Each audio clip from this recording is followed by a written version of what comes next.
நம்ம இப்போ செய்கிறது பாதாம் கத்லி, அதாவது கேக்கு போல் எடுக்கிறது. ஒரு கப் எடுத்துருக்கோம். தண்ணியை சூடு பண்ணி கொதித்ததுக்கப்புறம் சுவிட்ச் ஆஃப் பண்ணிவிட்டு ஒரு மணி நேரம் கழித்து பார்க்குறோம். நல்லா இது எடுக்க வந்துடும். மேல் தோல் நல்லா அதை விட்டு விலகும். இதை துணியில் போட்டு நல்லா ட்ரையாக துடைச்சிக்கலாம். மிக்சியில் அரைக்கும்போது கொஞ்சம் குரணையாக, ஏன்னா இது எண்ணெய் வித்துங்கிறதால ரொம்ப நைஸ் ஆகாது. ஒரு டேபிள் ஸ்பூன் திருவின தேங்காய் போட்டு அதையும் ஒரு அரைச்சி ஒரு தட்டில் கொட்டிக்கிறோம். இது போல் நீங்கள் பாதாம் கத்லி செஞ்சு பாருங்கள்.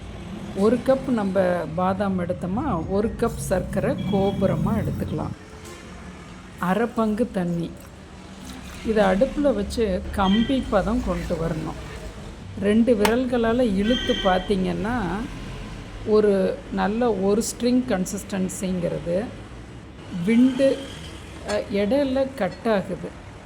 அடுத்தது ஒரு 2 நிமிஷம் கழித்து பார்க்குறோம். நல்லா ஒரு நூல் தெரியுது. இப்படி இதுதான் பதம். இந்த டயத்தில் நம்ம அந்த அரைச்சி வச்சுருக்க உதிர் பாதாம் தூளை கொட்டிக்கிறோம்.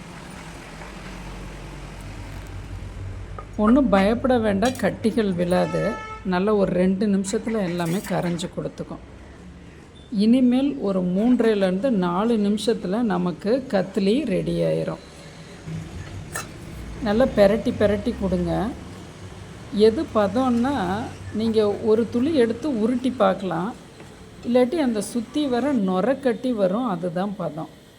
அதுபோது விழும்போது ரிப்பன் கன்சிஸ்டன்சியில் விழும்.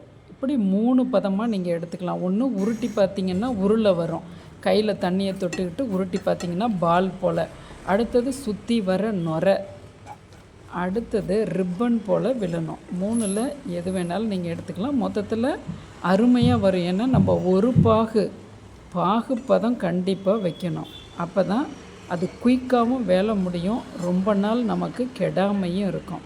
சுற்றி வர நுரை வருது பாருங்கள். இதுனா பிகினர்ஸ்க்கு உங்களுக்கு ஈஸியாக இருக்கும் இந்த மெத்தடு. பாதாமை ரொம்ப நைஸ் பண்ண வேண்டாம். இப்படி கொஞ்சம் ரவையை விட கொஞ்சம் சன்னமாக அரைச்சிங்கன்னா நல்லா கத்லி சாப்பிட அட்டகாசமாக கேக் போல் இருக்கும். இப்போ நம்ம எடுத்து ஒரு நெய் தடவுன தட்டில், ஏன்னா இதுக்கு நம்ம நெய்யே ஊற்றக்கூடாது, எண்ணெய் விற்று பாதாம் எண்ணெய் இதுக்குள்ளே அபரிமிதமாக இருக்குது. அதனால் தனியாக நெய்யின்னு போட வேண்டாம். அப்போ தான் இதனுடைய ஒரிஜினல் டேஸ்ட்டை நம்மளால் உணரவும் முடியும், அந்த வாசத்தையும் ஸ்மெல் பண்ண முடியும். இதை ஆற விட்டோம்னா ஒரு 20லேருந்து 25 நிமிஷத்தில் கெட்டிப்பட்டுரும்.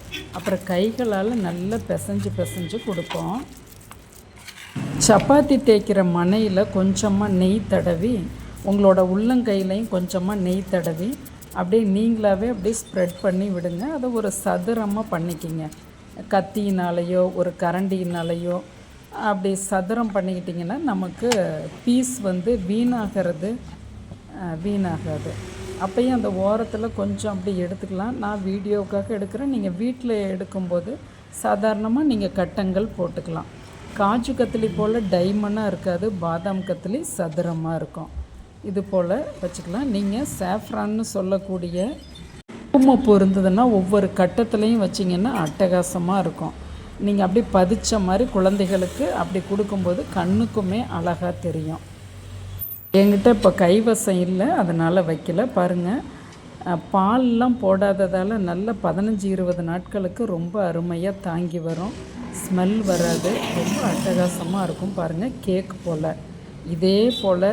இதே கன்சிஸ்டன்சியில் எடுங்க, பாகு வைங்க, அரைங்க, ரொம்ப அருமையாக இருக்கும். டப்பாவில் போட்டு வச்சுக்கிட்டிங்கன்னா 20-25 நாள் குழந்தைகளுக்கு ஈவினிங் ஸ்நாக்ஸாக கொடுக்கலாம்.